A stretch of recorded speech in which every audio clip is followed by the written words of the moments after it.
Annem atacağım bir şeye. İndi oğlum. Buna bakın. Ana kodum. Gerçekten yapmışsın ama bende biraz da var. Üçten de var mı? Gelin geçti okuyacaksın. Niye? Yusuf seçil oradan. Seçil. Seçil oradan Yusuf. Yusuf seçil. YouTube seçiyorum YouTube. Seçil.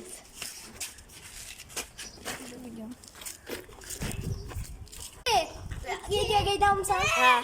Bir, iki, üç. Kodum.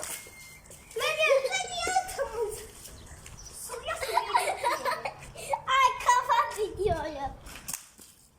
Baştan mıydı? Sen de ben de atamırsam. Daha. İki. Üç. Oy. Ben vuruyordum ha. Gel bir dakika. Bende ne kadar şarj var? Bende 5 tane sar var. Bende 3 tane de. Yok 4 tane.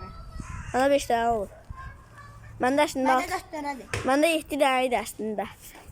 Bende de 11. Birini Meryem'e Bende verdim. 11 idi. Hiç kime bilmiyorum.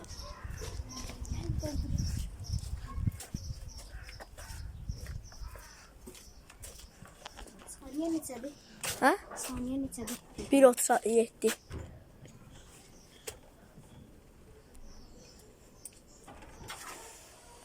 Aklım dışarıda uşaqlar. Videoya bakanda gülersen.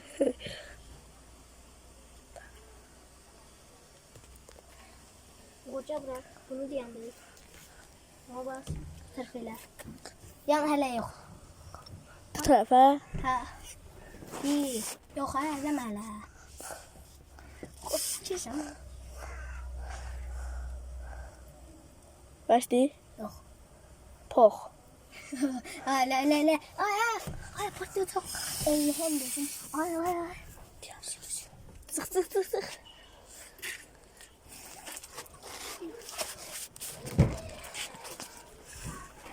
Geçti. Uşaqlar.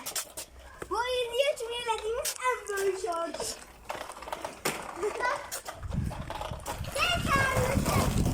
Hayır. 80.